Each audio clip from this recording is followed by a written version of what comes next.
Hola, ¿qué tal amigos? Estamos en la Basílica de Santa Rosa de Lima, en pleno centro de la ciudad, en el país de Perú. Vamos a conocer un poquito de su historia, vamos a hacer un documental para que sepamos toda la verdad que fue la vida de nuestra Virgencita de Santa Rosa de Lima. Sí, vamos a entrar al museo donde está todas las reliquias, pinturas, su mismo cuarto, su casa. Todo, señores, todo lo que pasó con la mamita de Santa Rosa de Lima. Así, acompáñenme a esta bonita aventura. Suscríbanse a mi canal de Armandito Bolivia porque vamos a ir conociendo hermosos lugares.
Para empezar, el lugar donde nos encontramos perteneció a la familia de Santa Rosa.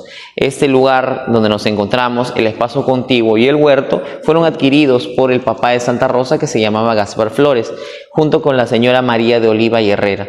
En esa época, las mujeres, para poder casarse, tenían que tener una dote o patrimonio. Esta dote consistió en una barra de plata. Con esa barra de plata que le da María de Oliva y Herrera a Gaspar Flores, los papás de Santa Rosa, adquiere estos terrenos muy sencillos, ¿no? Rosa fue la cuarta de 13 hermanos. Ella nace aquí en este lugar, específicamente en este lugar donde me encuentro, que fueron las habitaciones de la mamá y el papá de Santa Rosa, porque en aquella época las familias nacían en sus casas, no nacían en hospitales como hasta ahora. Y este lugar está acondicionado como una capilla porque recrea el momento de Santa Rosa en el que nace. Ella nace un 20 de abril de 1586 y es bautizada el 25 de mayo del mismo año de su nacimiento, ¿no? Entonces ella es bautizada, según las actas, el 25 de mayo con el nombre de Isabel Flores de Oliva. Ahora, si le decimos Isabel Flores, ¿por qué le decimos Rosa o Santa Rosa? Porque cuenta su mamá que cuando ella estaba en la cuna, su mamá destapa el velo en el que encuentra a su hija, pequeña, chiquita, y la ve hermosa, radiante, blanca, porque su papá era español, así que la encuentran así, sonrojada, colorada, similar a una rosa. Entonces su mamá era tanta el asombro de ese momento que le dice: desde este momento y hasta mi muerte te llamaré Rosa, ¿no? Y es la talla de madera que ven ustedes aquí en este retablo, es de madera de cerezo, datado del siglo XVIII, segunda mitad del siglo XVIII. Pesa bastante y fue la primera imagen que presidió el altar mayor antiguo que estuvo cuando se inauguró la iglesia primitiva de Santa Rosa de Lima, cuando iba a ser realizada los altares. El altar antiguo está detrás de esta pared, el altar atribuido a Matías Maestro, ¿no? Bueno, los cuadros posteriores a los costados del altar son de Santa Rosa de Lima, autor anónimo del siglo XVIII, donde se refleja cómo se le ve a ella, ¿no? Cómo se le representa a ella en esa época, ¿no? Aquí con una flor blanca sobre sus manos que es un lirio que representa la virginidad. Cuando ella es canonizada se le conoce como la Santa Virgen Limeña. Entonces ese libro representa su virginidad. Y allá vemos a Rosa con un ancla en su mano izquierda y el ancla debajo está sosteniendo unas casitas, que es la ciudad de Lima. El ancla simboliza la esperanza y Rosa es la esperanza de Lima. Y hacia la mano derecha tiene un arco con un niño Jesús. Dentro o alrededor del niño Jesús están unas flores y unos olivos, haciendo alusión a su nombre, que era Isabel Flores de Oliva, ¿no?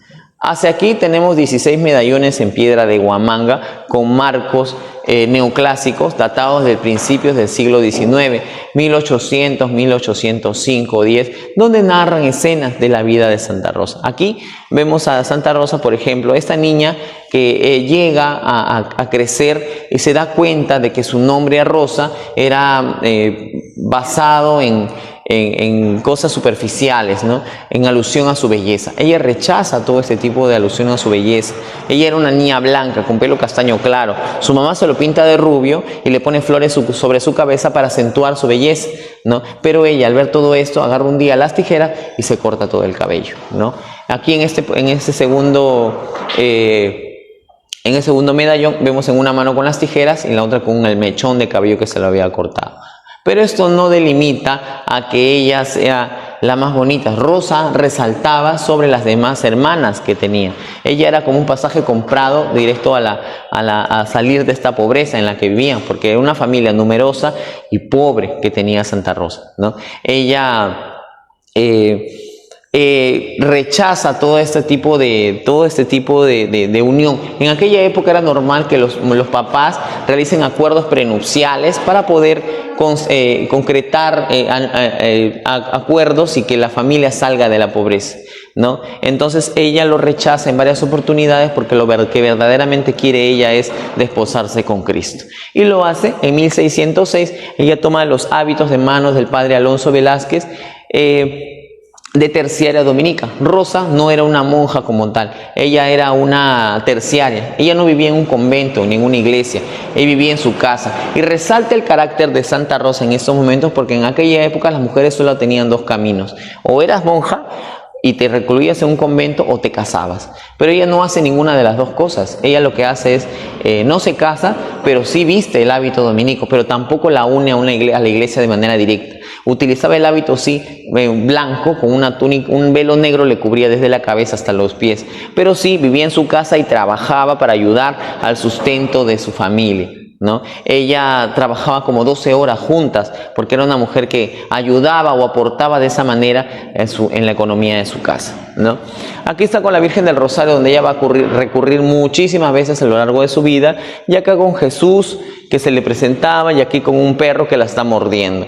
En este perro era un mastín. En aquella época los mastines eran unos perros traídos de los conquistadores aquí a estas tierras para poder culminar el proceso de la conquista, ¿no? Habían pueblos que todavía no se dejaban sublevar al yugo español, así que soltaban estos perros que eran criados netamente para cazar, para matar a estos pueblos, para poder así ya tenerlos bajo su dominio, ¿no? E incluso cuando los indios se sublevaban, los negros, los esclavos se sublevaban también, soltaban a estos perros para directamente a matar, a cazar, porque los perros eran, los perros eran mandados por ellos porque los esclavos eran considerados objetos, se le vendían en las plazas, en el Callao, ¿no? Ella ve todo esto porque Rosa nace 50 años aproximadamente después de una recién fundada ciudad de Lima. Lima se funda en 1535 y ella nace en 1586. Entonces ella es testigo de todas estas cosas y ve cómo estos perros se eran directa a matar. Pero en este caso ya no la mordían a ella como un simple animal, sino como el diablo. El diablo se le presentaba a ella en forma de perro, en forma de otros animales, la mordía, le rompía sus escrituras, sus libros, sus cuadernos, la jaloneaba, la estrujaba, con tal de que ella no se concentre en sus meditaciones, oraciones, en sus rezos hacia Jesús, ¿no?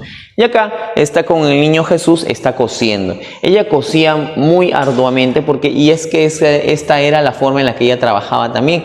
En aquella época el trabajo de una mujer no consistía como actualmente en ir a una oficina o ir a trabajar, sino que las labores de una mujer, y peor teniendo un hábito, era solamente coser, cocinar. Rosa era una experta cocinera, cosía muy bonito, muy delicadamente, porque este era su trabajo, y esto lo hacía para ayudar o contribuir a esta familia que era, además de ser numerosa, era pobre, ¿no? Mientras hacía esto, se le presentaba sentadito en una almohadilla el niño Jesús, ¿no? Ahora, ¿cómo sabemos estas cosas? ¿Cómo sabemos que el diablo se le presentaba, que hablaba con la Virgen, con Jesús? Porque no es un cuento ni es una historia que nos narran desde antiguo, ¿no? Sino es que cuando ella muere, a una semana de su muerte, el tercer arzobispo de Lima, el Bartolomé Lobo Guerrero, pide que se inicien los procesos para elevar a los altares a esta mujer, debido a que la fama en la que muere el Rosa era muy grande.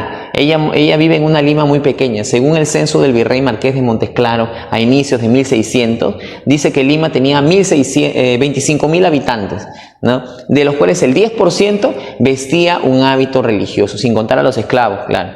Vestía el hábito de alguna orden religiosa. Una Lima conventual. Por eso en el centro de Lima vas a encontrar montones de iglesias antiguas a cada lado, porque esas son iglesias de las órdenes que venían aquí. Como les dije, Lima se condensaba solamente en el centro de Lima, en el damero de Pizarro. Entonces, en esta Lima pequeña, que donde todo se sabía, como actualmente, nació o creció Santa Rosa, ¿no? En esta pequeña Lima se sabía que esta mujer decía tener dones sobrenaturales, que hablaba con la Virgen, con Jesús. Entonces, el arzobispo pide que se resalten los testimonios de esta gente. Se realizan se investigan o se entrevistan a 88 personas, se les hace 32 preguntas a cada una acerca del carácter de Rosa, cómo era, qué les decía, qué les preguntaba. Pero sobresalen, aparte de los testimonios de su mamá, su papá, sus hermanos, gente que había tenido un recuerdo vivo de ella, los testimonios de los sacerdotes. Lo que pasa es que las cosas que ella veía o escuchaba del cielo no las contaba ni a su mamá, a su vecina, a su amiga. Ella solo lo hacía en el secreto de confesión a los sacerdotes de aquella época, ¿no? Aquí está en una talla con un Cristo que es el Señor de los favores. Es una imagen de Jesús crucificado que ella se manda a hacer. Lo tenía en su cuarto, donde ella le oraba y le decía mucho. Este Cristo tiene más de 400 años y está en otra sala y luego lo vamos a observar. Aquí está leyendo. Ella lee mucho la vida de Santa Catalina de Siena, de San Francisco de Asís, Santo Domingo de Guzmán, San Enrique Susón, entre otros santos, ¿no? Ella es una mujer muy instruida. Incluso dice que profesores de la San Marcos venían aquí a su casa a preguntarle, y las mujeres de la época también venían a consultarle cosas a ella, ¿no? Como si ella fuera una especie de doctor. Y acá tenemos, este medallón habla acerca de una virtud que tenía ella. Según dice que en los procesos de que ella encerrada en su huerto, en su ermita, que es una casita armada, con la ayuda de su hermano Hernanda, en el último rincón de su huerto, de su jardín, porque la entrada principal era acá, por este lado, los dormitorios, las áreas comunes, y atrás el jardín o huerto, y el último rincón colindante con el Hospital del Espíritu Santo, que era un hospital de aquella época, estaba su ermita. Podía ver ella las misas que se celebraban en otras iglesias, como si dentro de la iglesia de la ermita tuviera un televisor que podía ver las misas que se celebraban en Santo Domingo, San Agustín, San Pedro, la catedral, etc. Y acá con su ángel de la guarda, el cual ella utilizaba como mensajero. Ella le componía cantarcillos, ¿no? Y los últimos medallones ya hablan acerca de los últimos momentos de la vida de Santa Rosa. Rosa tuvo una vida muy corta. Ella muere a los 31 años de edad debido a todo lo que se infringía en su vida a día, ¿no? Aparte de sus ayunos. Pero Rosa tenía también la particularidad de que podía predecir el futuro. Ella predijo la fecha de su muerte, predijo que su mamá iba a morir siendo monja, muy inconforme con lo que ella decía, porque su mamá le hacía asco a los hábitos, no le gustaba nada de esas cosas. Su mamá tenía un carácter muy estricto. Y predice también la construcción de una iglesia en honor a Santa Catalina de Siena, o convento, que actualmente existe, la iglesia de Santa Catalina de Siena, en los barrios altos, donde está enterrada su mamá, porque ahí murió como monja, como su sobrina, ¿no? Ahí se guardan muchas reliquias de Santa Rosa que lamentablemente no se pueden ver así nomás, porque es un convento de clausura dominica. ¿no? Bueno, ella muere en la casa, no muere aquí, que es su casa, ni tampoco en Santo Domingo, donde está su cráneo, sino muere en la casa de sus padrinos, Gonzalo de la Maza y María de Usati, que sí eran de elevada condición económica porque el padrino era el contador del virrey, ¿no? La escena de su muerte está pintada en ese cuadro, pintado por Angelino Medoro también, del siglo XVII. En él vemos a su papá y a su mamá llorando, el padre Lorenzana, que está leyéndole los responsos, y vemos a su madrina aquí, en el lecho de su muerte, y hacia arriba, mirando, levantando el dedo hacia arriba, está su padrino, Gonzalo de la Maza, conversando con un hombre vestido de negro. Este hombre vestido de negro no es un cura más, no es un sacerdote, es un doctor. Es el doctor del castillo. Este doctor es lo que actualmente correspondería a ser un psicólogo, ¿ya? Porque debido a que las visiones que decía tener esta mujer llegan a oídos de la Inquisición, y en esa época, si tú dices ahora de que hablas con la Virgen, te van a mandar a un psiquiatra, pero si en aquel entonces tú decías de que hablabas con Jesús, con la Virgen, te podían enjuiciar porque era una herejía, una blasfemia contra la iglesia. El virreinato y la iglesia trabajaban de la mano, juntos, no como ahora.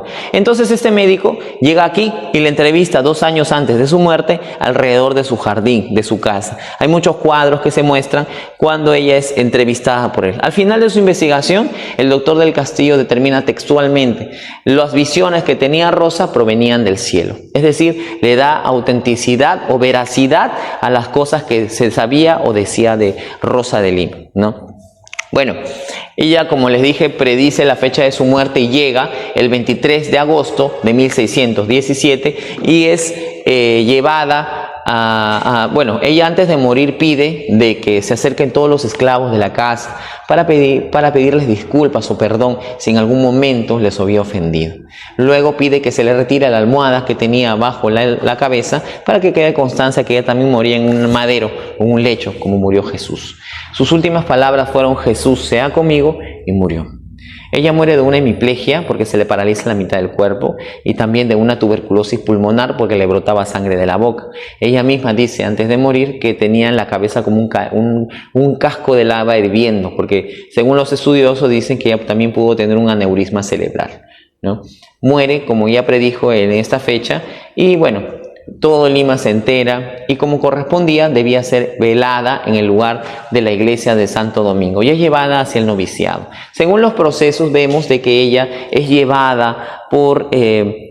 o sea, se le da importancia al hecho de su muerte, debido a que en el momento, según los procesos, dice de que ella es llevada hacia el templo. El lugar donde ella muere está más o menos a altura del mercado central, donde está una renier antiguamente, ¿no? Y es llevada hacia el templo de Santo Domingo.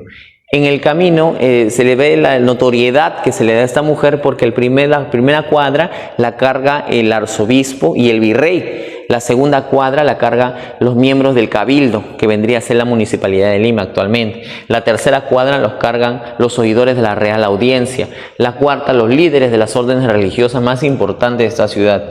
Y bueno, su cuerpo llega al fin a este lugar de descanso para ser velada por 3 días aproximadamente, porque era tanta la concurrencia de gente que no dejaba que se le entierre así. En este momento se condensan no solamente las altas esferas limeñas del virreinato y del arzobispado, sino también de las clases sociales más humildes, más pobres, gente con enfermedades infecciosas, incapacitados que venían, que son gente que ella cuidaba aquí en su casa y que recogía, ¿no? Llega ahí y es velada por ese tiempo y no la dejaban enterrar, tanto así que la dejan desnuda prácticamente durante este tiempo porque la gente le rompía los hábitos, el escapulario, el velo, con tal de llevarse algo que había estado en contacto con Santa Rosa, debido a que en este momento ocurrían milagros, se encuentran los procesos. Gente que tenía el brazo o la pierna tullida, en el momento de frotar esta parte del cuerpo con el cuerpo de Santa Rosa, recobraban la vitalidad. Entonces no la dejaban enterrarse. Ella en realidad pidió que se le entierre en una fosa común, por lo humilde que era esta mujer, ¿no? Pero debido a la notoriedad que le da el mismo virrey, le hacen una cripta para ella, con un testamento oral donde dice: pídole a mis hermanos dominicos la limosna de la sepultura.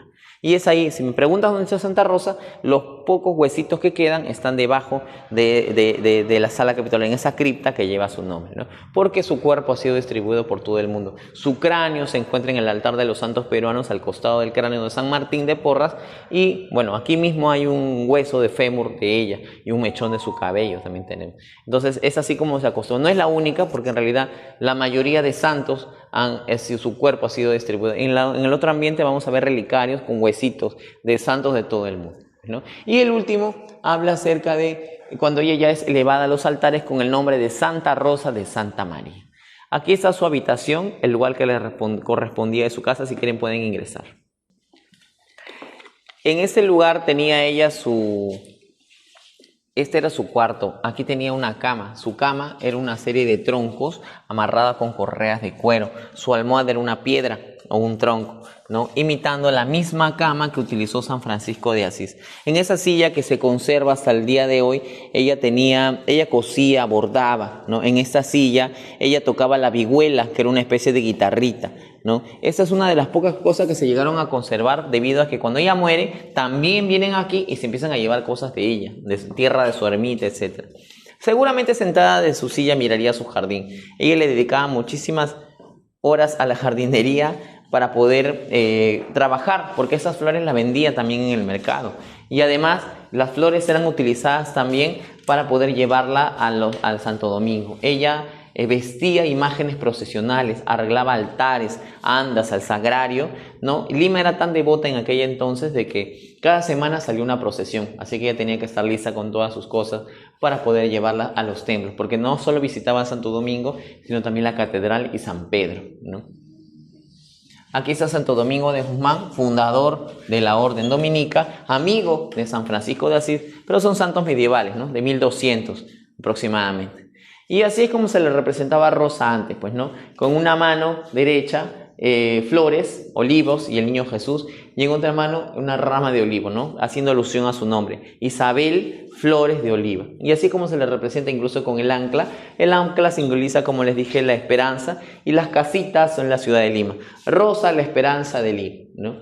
Y así es como se le representaba antiguamente. Vamos a la otra sala, por favor. De finales del siglo XVI, principios del siglo XVII, son los olivos que tienen este huerto, ¿no? Su jardín. Todo obviamente que está acondicionado y modernizado. El pozo también lo adquiere su papá, y este pozo tiene 19 metros de profundidad. En ese pozo se surtían de agua a la familia para abastecerse, cocinar, el aseo de la casa, el regar las plantas, el aseo personal, etc., ¿no? Nunca se han sacado las cartas que estaban ahí. Con el tiempo se seca el pozo y la gente empieza a tirar cartas, ¿no? Pidiendo favores o agradeciendo también. En este pozo Santa Rosa tira una llave que es la que se ciñe a la cintura, ¿no? Entonces, nunca se han sacado las cartas, todavía se sabe. Yo tengo años aquí y nunca he visto que se saquen las cartas o que se quemen, como dicen, porque debajo de esos 19 metros todavía corre agua que se lleva de a pocos las cartas, y también ayudan las lluvias, porque aquí al costado, a mi mano izquierda, se encuentra todavía el río, ¿no? Donde se dirige esta agua del río Guática. Este lugar le decimos la bóveda porque aquí guardamos tesoros que han estado en contacto con Santa Rosa antes y después de su muerte. El niño Jesús, que está aquí a mi derecha, es una talla de madera de autor anónimo que lo tenía Santa Rosa desde niña. Santa Rosa este año hubiera cumplido 439 años de nacimiento, ¿no? Entonces más o menos la talla de madera de autor anónimo tiene a esa edad. Este niño doctorcito después presidió la enfermería donde ella traía a sus enfermos, a los que ella curaba en este lugar, en esta casa. Bueno, Rosa se siente muy triste el día del Domingo de Ramos, del mismo año de su fallecimiento, ¿no? Ella no recibe la palma que se le iba a dar cuando iba para participar de la procesión del Domingo de Ramos, y se dirige nuevamente a la iglesia del Santo Rosario, y el niño Jesús le habla, cobra vida y le dice: Rosa de mi corazón, sé tú mi esposa. Ella escucha ese mensaje y le dice a su hermano de que le confeccione un anillo para perpetuar su unión con Cristo. Su hermano se lo hace, le da el anillo, pero le graba alrededor una frase que es Rosa de mi corazón, soy mi esposa, sin ella habérselo dicho, porque recordemos que estas cosas que ella veía o escuchaba no se las contaba a nadie que no sean los sacerdotes. Ella se queda tranquila porque se da cuenta que ya no es producto de su imaginación, no que verdaderamente Cristo la quería por esposa. Y ese es el anillo original, el que está sobre ese dedo. Rosa lo usó hasta antes de su muerte, a la edad de 31 años. Y como vemos, su dedito había tenido que ser bien delgadito para que le pueda quedar.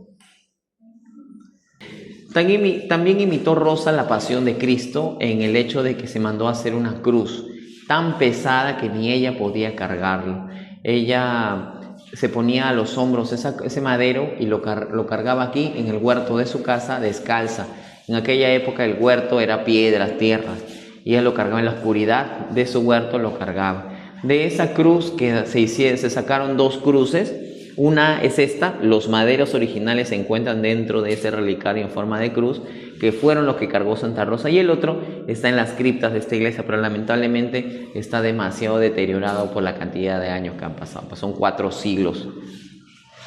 También imitó a Cristo en su pasión, se puso una corona de espinas. La primera fueron de espinas naturales, la segunda fue una barra de metal y la tercera es esa, una barra de plata. Si se acercan pueden observar que hacia adentro tiene 33 puntas o clavos que ella utilizaba debajo de la toca, que es el hábito de Santa Rosa, o como los chinches o las tachuelas, ¿no? Ella lo hacía imitando a Cristo. Un día su papá se encontraba discutiendo con su hermano, ¿no? En ese momento su papá a casualidad le golpea la cabeza y se da cuenta, y a ella se le empieza a correr sangre por la cara, y es como así se dan cuenta de que ella utilizaba estos instrumentos, ¿no? También se ciñó a la cintura una cadena de metal, le puso un candado y la llave es la que tira al pozo que se encuentra afuera, ¿no? Esta cadena le causaba un gran dolor, mucho dolor. Su criada Mariana, que era la que también testifica en los procesos, dice de que intentó ayudarla, pero no pudo sacársela, porque la carne viva se la había pegado a la cadena, y al intentar sacársela era como desollarla o despellejarla, porque estaba en carne viva la piel, ¿no? Imagino que también estaría infectado, porque el cuerpo humano suda.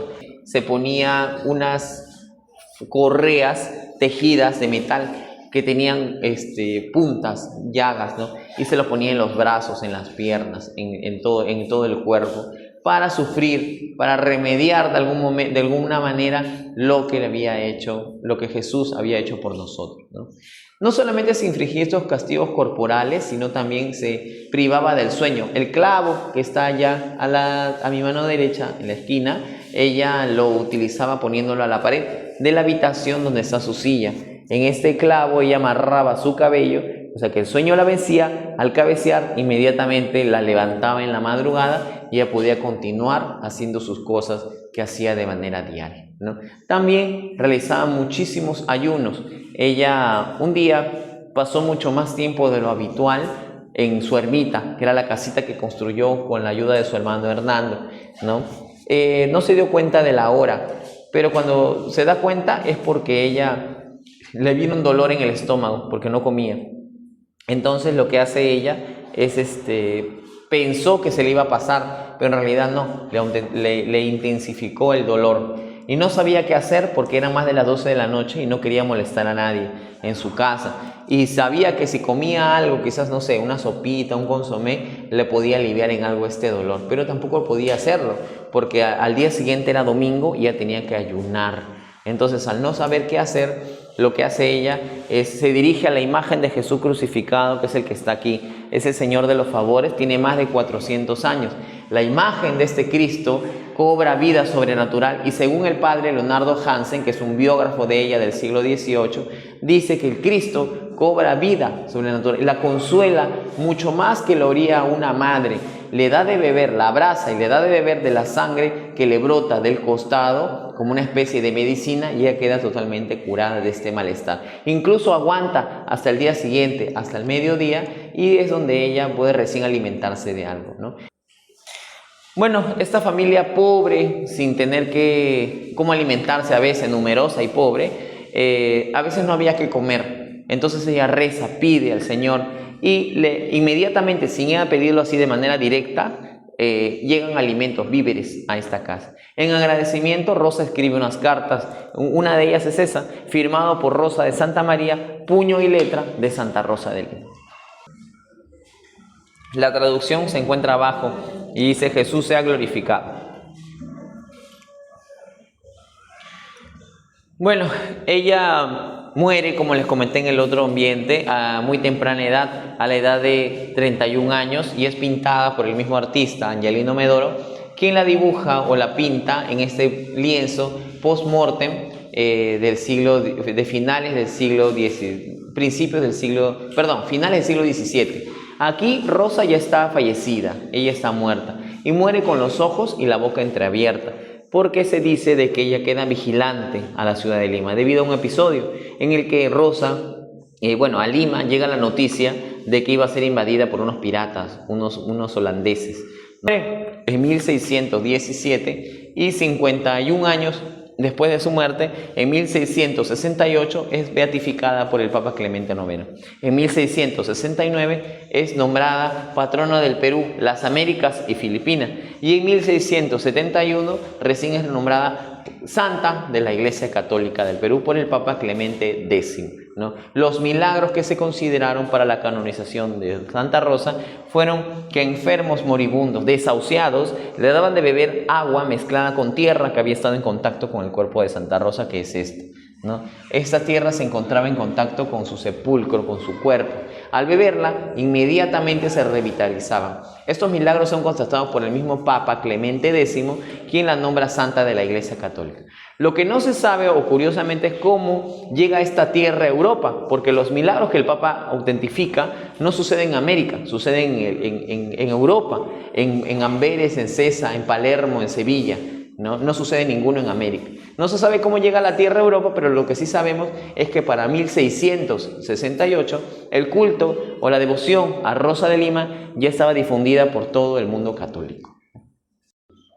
En el 2015 los médicos forenses se entregan el desarrollo de su investigación en base al cráneo de Santa Rosa y de los santos peruanos, que de acuerdo a la edad en la que habían muerto, se entrega cómo habían sido su cuerpo, ¿no? Santa Rosa, el rostro de Santa Rosa era un rostro ovalado, pequeño, ¿no? Redondo y blanco, porque su papá era español, ¿no? Y era una mujer que medía aproximadamente 1,60 m de altura.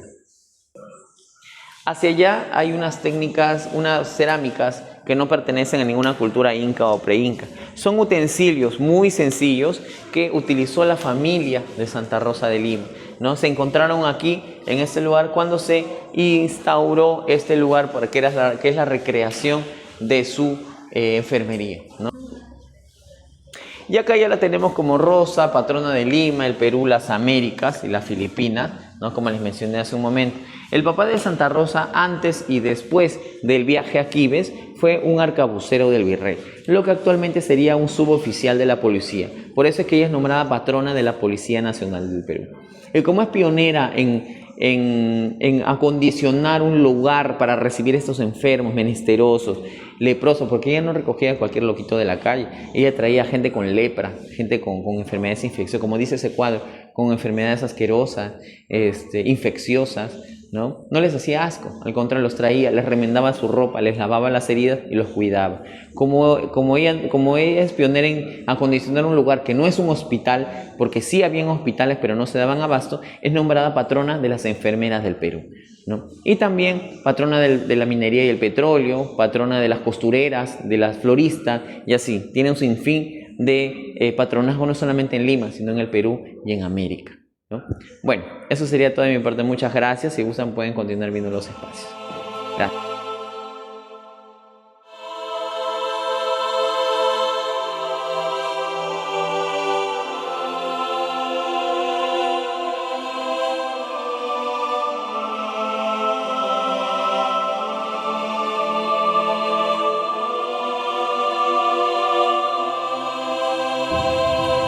Buenas tardes, soy Alejandro. No se olviden de visitar los canales de Andito Bolivia en Facebook, en Instagram. Síganlos, que les voy a contar una historia que se van a quedar sorprendidos con ella, para conocer un poquito más acerca de Santa Rosa de Lima. Muchas gracias.